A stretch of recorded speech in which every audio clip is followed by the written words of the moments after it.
Bonjour à tous, bienvenue sur un nouvel épisode du podcast La Clanche. Un nouvel épisode aujourd'hui dans cette série avec l'IUMM de Lorraine. Et aujourd'hui, je suis à Pompée, plus particulièrement dans l'entreprise Transluminal Saint-Gobain. Et j'ai le plaisir d'être accueilli par Justine Collin. Bonjour Justine. Bonjour. Comment tu vas ? Très bien.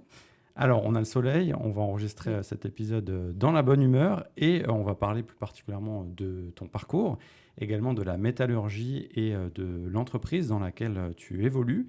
Est-ce que tu peux nous parler rapidement de ton parcours et ce que tu as fait jusqu'à aujourd'hui ? Oui, alors au départ, j'ai commencé mes études dans le milieu équin. Donc j'ai fait mon bac pro et mon BTS. J'ai pas été au bout du BTS. Des suites de ça, j'ai commencé à travailler. Donc dans un premier temps, j'ai fait pas mal de ventes en boulangerie, en charcuterie. Après ça, je suis passée chef d'équipe dans une société qui faisait des inventaires.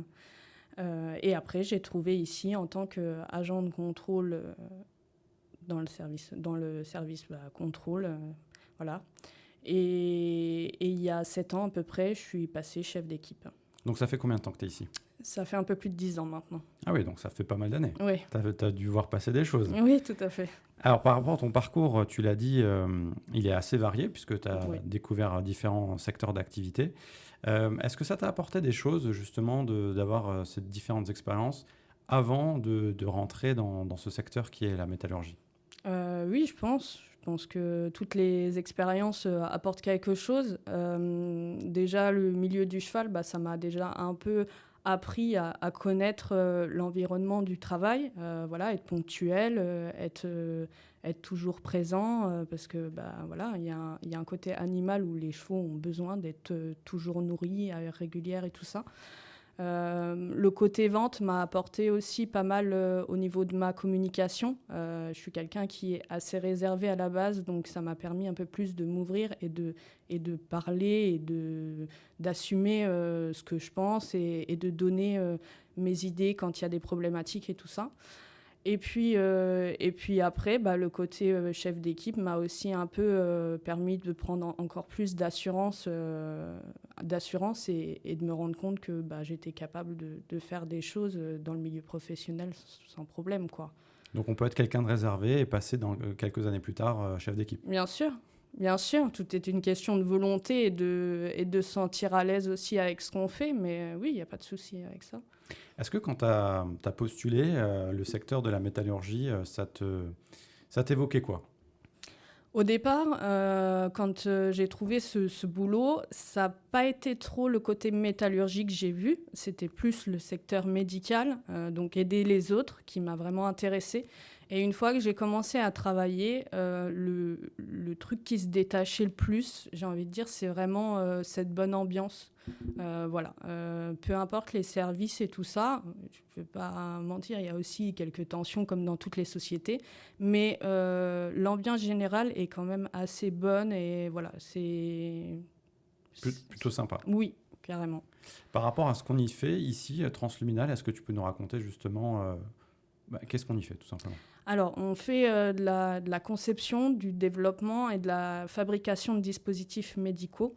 Donc à thérapie transluminale, comme le nom de la société l'indique. C'est-à-dire qu'on va utiliser les voies naturelles du corps pour faire les opérations. Donc la bouche, les artères, voilà. C'est un secteur qui évolue beaucoup justement avec les progrès de la médecine ? Oui, bien sûr. Je pense qu'il faut être tout le temps suivre un petit peu les évolutions. On travaille beaucoup avec les clients aussi pour savoir ce qu'ils veulent et on s'adapte pas mal à ce qu'ils ont besoin et aussi en leur apportant un peu notre savoir. Donc voilà, quoi. Est-ce que c'est dur ou c'est un plus ou c'est un moins justement les innovations technologiques dans ce secteur-là ? Comment tu le vois toi ? Je pense que ça va avec. Voilà, on peut pas le retirer. Il faut le faire avec et s'adapter et toujours évoluer aussi pour justement ne pas se retrouver la société la moins évoluée par rapport aussi aux concurrents qu'on pourrait avoir. Donc c'est une obligation par rapport au changement et au bouleversement technologique. Oui, tout à fait. Par rapport à ton poste de chef d'équipe, dans le secteur de la qualité, toi, ta responsabilité, elle implique quoi? Il faut savoir que nous, dans la société, on est le dernier maillon avant que les pièces partent chez le client. Donc il y a aussi tout le côté expédition, hein, mais les pièces, elles sont regardées, elles sont scrutées vraiment au contrôle. Donc les agents de contrôle ont quand même cette responsabilité, c'est ça, de se dire que les pièces doivent sortir du contrôle en étant opérationnelles à 100%. Donc voilà, et moi, ma responsabilité, c'est déjà de former mes équipes correctement, qui se sentent suffisamment à l'aise avec moi pour me dire s'ils ont des soucis ou s'il y a des trucs qui se sont passés différemment, parce qu'on peut avoir des pièces qui sont bonnes sur le papier, mais où on a constaté quelques dérives, et ces dérives peuvent amener par la suite à poser des problèmes chez le client. Donc, c'est voilà, avoir le contact avec le personnel pour qu'ils se sentent suffisamment à l'aise avec moi, avoir aussi confiance en eux, parce que je libère des papiers qui font. Donc, il faut que j'ai cette confiance. Et cette confiance, je l'ai parce que je les ai formés. Je sais qu'ils sont compétents et qu'il n'y a pas de souci sur ce qu'ils font, quoi. Donc c'est une grande responsabilité parce que c'est la dernière étape du maillon, comme tu l'as expliqué, par rapport à l'acheminement vers le client. Oui, bien sûr. C'est une responsabilité. Ça reste quand même un poste de chef d'équipe, donc il y a quand même des responsabilités. Après, je le fais assez facilement dans le sens où j'ai confiance en mes équipes, sinon je ne le ferais pas, quoi. En termes d'équipe, justement, ça représente combien de personnes? À l'heure actuelle, on a une équipe de 3 et une équipe de 4. Ok. Et est-ce qu'on est sur la parité, sur la mixité? Il y a plus d'hommes, plus de femmes? Comment ça se passe? À la base, il y avait beaucoup de femmes. Vu que c'est des produits qui sont assez petits, assez minutieux, ça intéressait plus les femmes à la base. On tend de plus en plus à avoir de plus en plus d'hommes. Donc là, moi, dans mes équipes, à l'heure actuelle, il y a 2 hommes et le reste, c'est des femmes. Après, voilà, ça dépend beaucoup de la personne qu'on a à côté et voilà, comment qu'elle se sent et avec les produits. Le secteur de la métallurgie, il est souvent perçu comme majoritairement masculin. Oui. Comment tu vis cette réalité-là, toi en tant que femme et surtout en tant que chef d'équipe? Est-ce que c'est assez rare de voir des femmes chefs d'équipe ou est-ce que tu le constates dans d'autres entreprises et ça se développe? Honnêtement, voilà, vu que ça fait un peu plus de 10 ans que je suis ici, je ne peux pas vraiment le constater dans d'autres entreprises. Je sais qu'ici, il y a une ouverture d'esprit et, voilà, qui est bonne, donc il n'y a pas de souci avec ça. Je pense vraiment que c'est plus une recherche de compétences que vraiment un physique particulier à avoir. Après, je peux comprendre que dans certaines sociétés, ce soit différent. Mais ici, j'ai jamais ressenti voilà, ce problème, quoi. Est-ce que tu penses que ça va évoluer aussi dans les années à venir, dans 5, 10, 15 ans? Comment tu vois cette évolution-là? Alors, pas forcément dans l'entreprise ici, mais dans la métallurgie au sens large, pour avoir plus de mixité. Je pense que oui, parce que je pense que plus ça va, plus on parle de la mixité et de l'inclusion. Donc ça pousse aussi les sociétés à aussi s'ouvrir. Après, on n'est jamais sûr de ce qui va se passer, mais je pense que oui. Après peut-être aussi que c'est une mauvaise, un manque d'information. Aussi de la Convention de la métallurgie. Je pense que dans la tête de tout le monde, travailler dans la métallurgie, c'est des travails qui sont durs, qui sont très physiques. Et donc, du coup, les femmes n'osent peut-être pas aussi faire cette démarche de travailler dans ce milieu. Alors que, voilà, personnellement, dans notre société, voilà, les femmes s'y projettent et il n'y a pas de souci. Et, voilà, et on n'est pas sur du gros œuvre. Ou, voilà. Et c'est juste que, voilà, dans l'inconscient des gens, c'est vraiment quelque chose de physique et de dur, alors que pas forcément, quoi. Donc les stéréotypes, on l'a dent dure. Oui, On va tout dire à ça. fait. Est-ce qu'il faudrait donc changer les mentalités? Donc ça, c'est une chose. Mhm. Est-ce qu'il faudrait aussi plus de communication sur les réseaux sociaux, plus de communication envers les écoles, les apprenants, pour justement montrer l'envers du décor et aussi créer peut-être des vocations? Oui, pourquoi pas. Je pense que oui, je pense que il y a tellement de métiers que c'est pas forcément simple à l'école de nous présenter tous les métiers qui sont possibles de faire. Et je pense que du coup, certains métiers sont un peu sous-cotés et donc du coup, on n'en parle pas assez, mais que ça pourrait plaire à beaucoup de personnes, voilà. Alors qu'il y a des possibilités de parcours, comme toi tu l'as eu aussi, et que tu as évolué en 10 ans ici dans cette entreprise. Oui, bien sûr, bien sûr. C'est voilà, les sociétés, notre société en tout cas, les autres sociétés, je ne sais pas, mais notre société est ouverte à la formation en interne. Donc voilà, après, c'est c'est bénéfique pour tout le monde, c'est bénéfique pour nous parce qu'on forme des personnes exclusivement à nos produits et ils savent comment les produits sont faits et comment ça se passe. Et c'est bénéfique aussi pour eux parce qu'ils se sentent valorisés et qu'ils travaillent dans la métallurgie, mais aussi dans le médical, quoi. Selon toi, les qualités qui sont nécessaires, les compétences qui sont nécessaires pour travailler dans ce secteur-là, et plus particulièrement, par exemple, ici chez Transluminal, tu as parlé de minutie par rapport aux produits. Est-ce qu'il y a d'autres choses qu'on peut évoquer Je pense qu'il faut aussi être consciencieux dans ce qu'on fait. Voilà. C'est quand même des produits médicaux donc, qui vont être pendant des opérations et tout ça. On ne peut pas se permettre de laisser passer des pièces qui ne sont pas conformes. Et puis après, voilà, je pense que c'est les deux grosses qualités qu'il faut. Après, il y en a certainement tout un tas en plus, mais voilà, c'est celle qu'il faut le plus pour travailler ici, je pense. Est-ce que tu as des conseils justement à donner à cette nouvelle génération, aux jeunes femmes notamment aussi, qui pourraient envisager une carrière dans la métallurgie, dans le secteur industriel? Est-ce que ça serait d'oser, de franchir la porte, de se renseigner? Qu'est-ce que tu voudrais leur dire?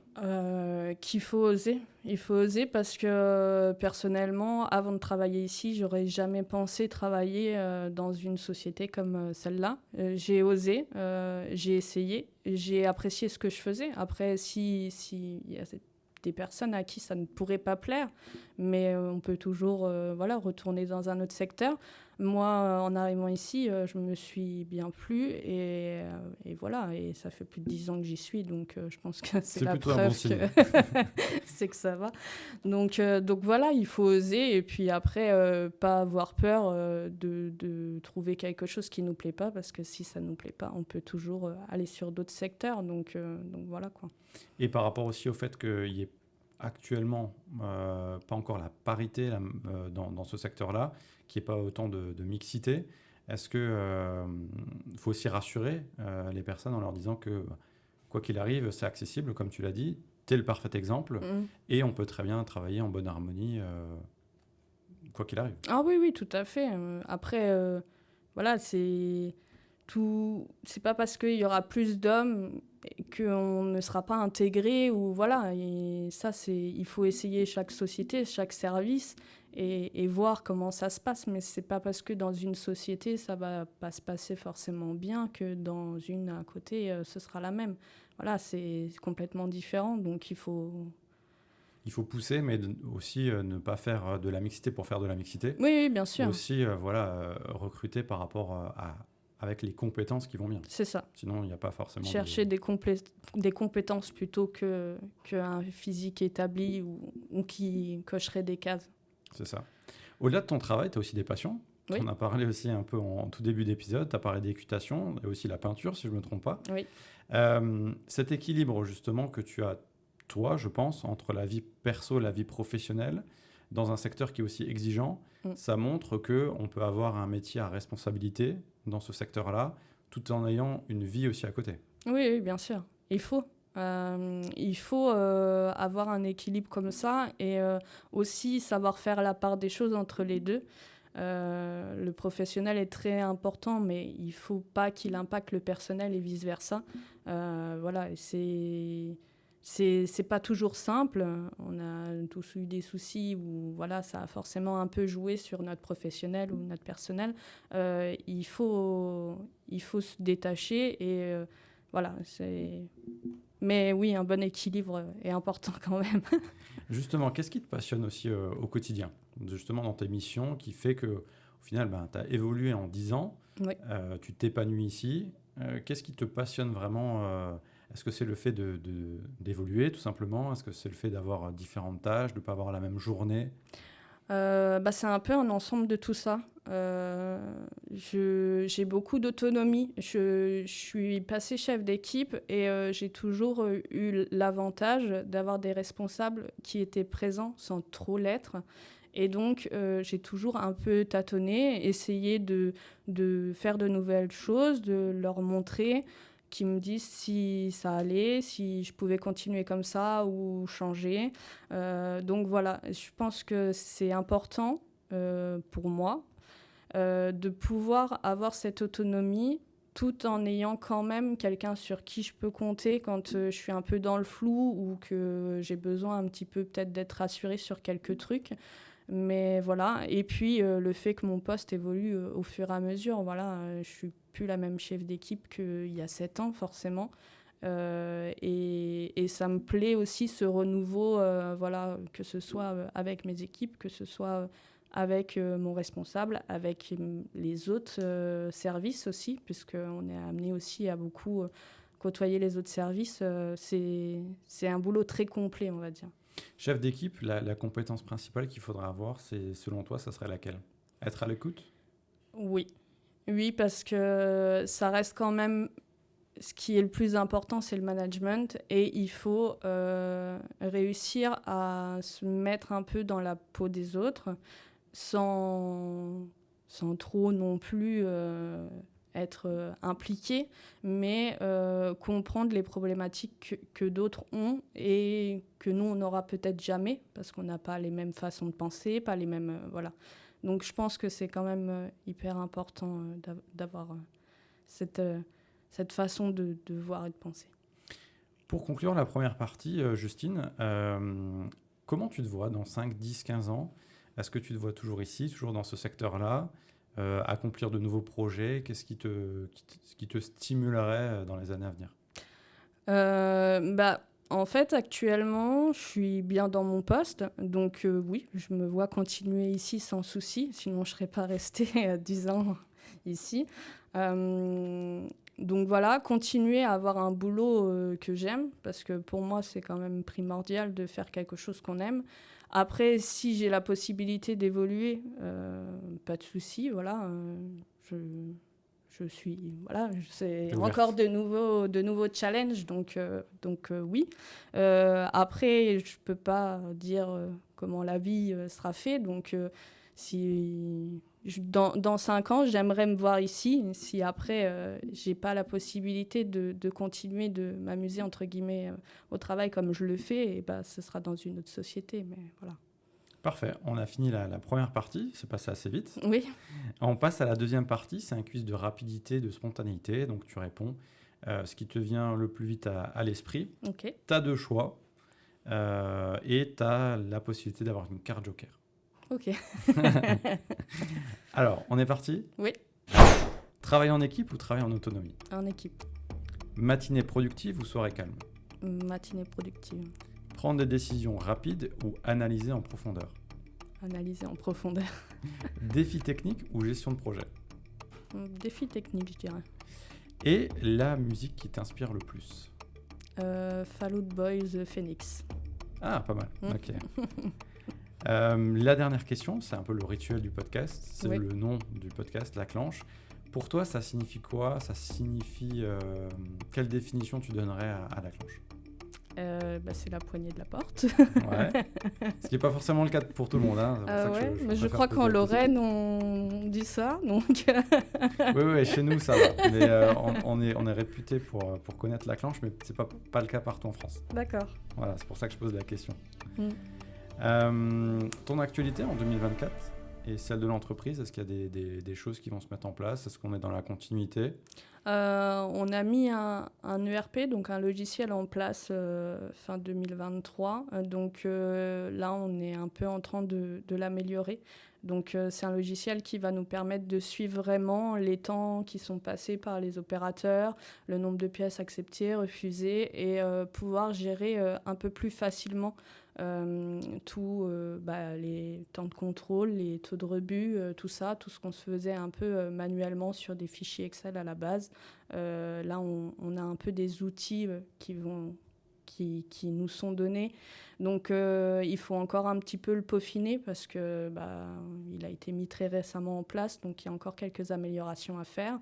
Et puis, par la suite, équiper plus nos salles de tablettes pour essayer un peu d'éviter toutes ces feuilles volantes et voilà, avoir un côté un peu écologique aussi là-dessus. Donc voilà, c'est les prochaines étapes de mon point de vue. Après, il y en a certainement beaucoup plus pour la société, mais moi, au niveau du contrôle, je pense que c'est déjà... C'est déjà pas mal. Oui, c'est ça. Un bon gain de productivité. Voilà, tout à fait.